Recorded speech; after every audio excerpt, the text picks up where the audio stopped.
US companies need to provide employer-paid CPP EI?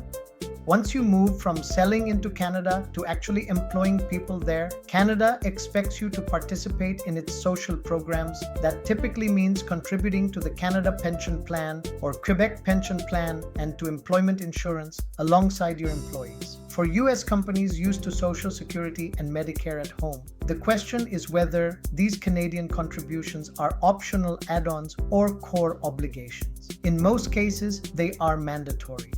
When CPP or QPP contributions are required, CPP applies to employees working in pensionable employment in Canada outside Quebec. QPP applies to employees working in Quebec. If you have Canadian employees on your payroll and they are not covered by a specific exemption under a Social Security agreement, you are expected to withhold employee contributions and pay matching employer contributions up to annual limits.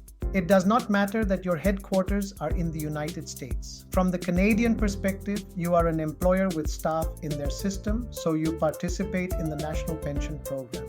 Employment insurance and insurable employment. Employment insurance is the companion program that provides income support when employees lose their job or take certain leaves. For most employees, their work is considered insurable employment, which means EI premiums must be withheld from their pay and matched by the employer at a higher rate. These premiums are separate from CPP or QPP. Together, CPP or QPP and EI form the core social contributions tied to Canadian payroll. Skipping them is not a stylistic choice, it is a compliance failure.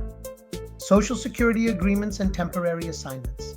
There is a Social Security agreement between Canada and the United States that prevents double contributions in some situations. For example, a U.S. employee temporarily assigned to work in Canada may remain covered by U.S. Social Security and be exempt from CPP for a limited period, provided the right paperwork is in place. In those cases, you may not have to pay CPP or QPP for that particular employee. However, those agreements are narrow. They do not generally exempt Canadian residents you hire locally and plan to employ indefinitely. For them, CPP or QPP and EI usually apply in full. Remote Canadian hires on U.S. payroll. Some U.S. companies hire Canadian residents and keep them entirely on U.S. payroll systems with only U.S. Social Security and Medicare deductions. On the Canadian side, this can look like an employer that should have registered for payroll but has not. If the work is performed in Canada and the relationship is one of employment, authorities may later argue that Canadian CPP or QPP and EI should have been paid. At that point, you could face assessments for employer and employee portions, interest, and penalties, regardless of what was sent to U.S. agencies.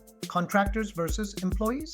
The one major category where CPP and EI do not apply directly is genuine independent contractors. If someone runs their own business, invoices you, and controls how the work is done, they handle their own Canada Pension Plan contributions through self-employment and do not pay EI premiums in the same way as employees. The danger is relying on contractor status to avoid payroll, only to have those contractors reclassified as employees later.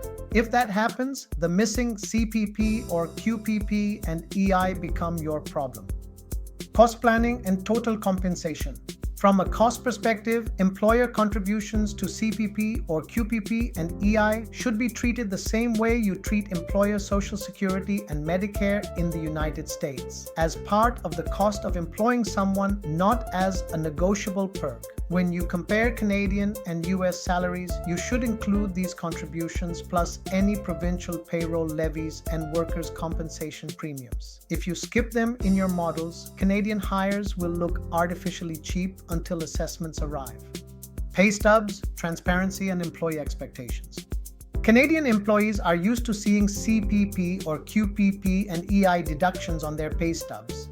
Those lines are part of what makes a job look real and legitimate. If employees see only US-style deductions or no social contributions at all, they will eventually ask questions or get unpleasant surprises when they try to claim employment insurance or confirm their pension contributions. Providing proper CPP or QPP and EI contributions is not just about legal compliance. It is also about aligning with what Canadian employees consider a normal job.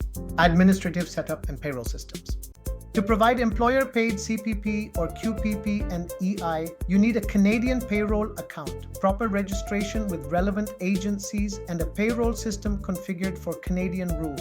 That can be an in-house setup using Canadian software or an outsourced arrangement with a payroll provider. Either way, the system must apply current contribution rates and annual maximums and must remit both employer and employee shares on the correct schedule. Trying to improvise these calculations in a US system not built for Canadian logic is where many errors start.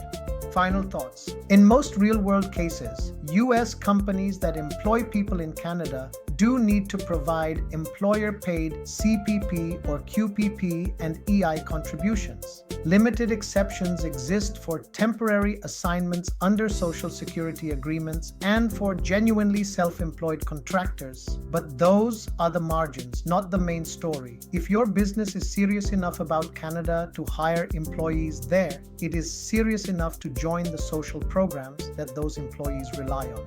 If you want a clear breakdown of how CPP or QPP and EI contributions affect your total cost per Canadian hire and how to build them into your payroll processes, you can find more at www.theaccountingandtax.com. If you require assistance with Canadian tax matters, our team is ready to provide reliable professional support.